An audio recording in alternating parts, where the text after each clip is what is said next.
Yun oh, good morning mga moms, mga bro. Eto na lang po si Reynolds. Nagawa po tayo ng mangga with sago ngayong umaga. Kaya kung hindi ka pa lang subscribe na Reynolds Timesa. Thank you so much sa inyong panonood sa aking YouTube channel. Yes, tara, umpisa na natin.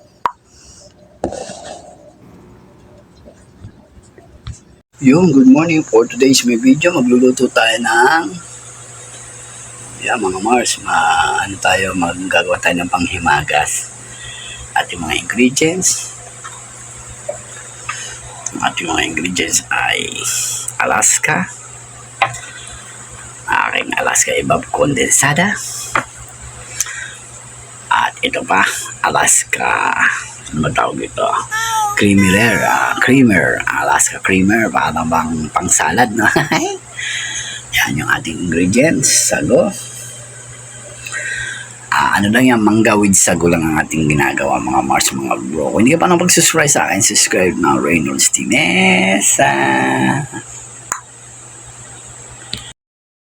Ito yung karamihan na pagka ikaw ay kinakasalo ko, nag-seminar kami, mangga with sago, with gatas. Ito yung malimit i-dessert sa amin pag kami nagse-seminar. Kaya ito mga Mars, mga bro, gagawa tayo ngayon ito, mango with sago. Ito yung kadalasan na pagka kayo nagse-seminar, then siyempre meron tayong panghimagas na mango sago sa akin. Pero tawag nila mango float yata ito, kahit sa McDo meron ito no? Mga Mars, ito na po ang ating mga ingredients. Alam mo naman, ako din ang tagabili ng mga ating mga ingredients sa palengke.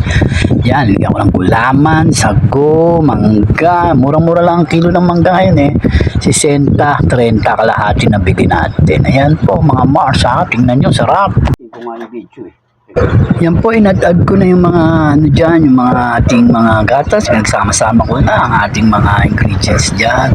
Yung ating mangga, hiniwa-hiwa ko na rin po. At isinama natin doon sa ating mango with sago. Yummy, sarap itong dessert. Mga Mariko, mga bro, mga Mars, sarap ito. Ito ang limit kong pagkatapos namin mag-seminar dyan sa ating sa bagong barangay. Ayan po, inaano namin sa seminar. Ito ang aming inahanda lagi. Ito yan, sarap niya. Tawagin nila mango float.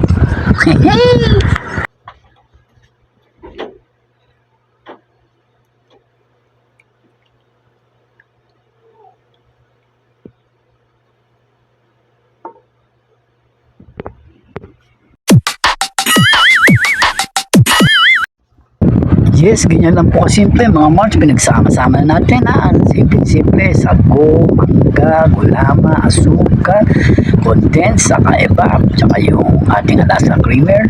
Yan, wala ko lang, maya pwede na natin tikman at upakan to. Yummy! Ganyan lang kasimple mga Mars, mga bro, ang ating panghimagas ni Reynolds Timesa.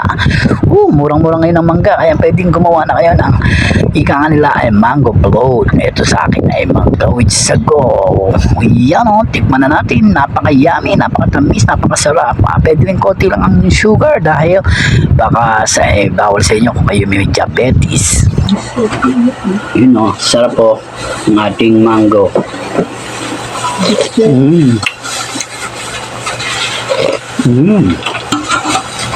Simple-simple lang paggawa ng mango.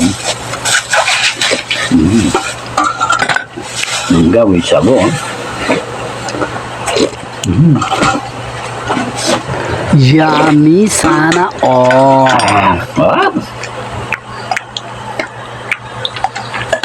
Hanggang dito na lang ating mga Mars, mga bro. Thank you so much sa inyo pala sa akin. Mango with sago. Thank you so much.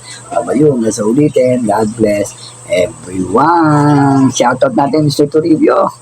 Thank you so much sa inyo panonood sa aking YouTube channel. Yeah! Babayo. Mango with sago. Simple-simple lang po. Hanggang sa ulitin. Thank you sa mga subscriber ko mula noon hanggang ngayon.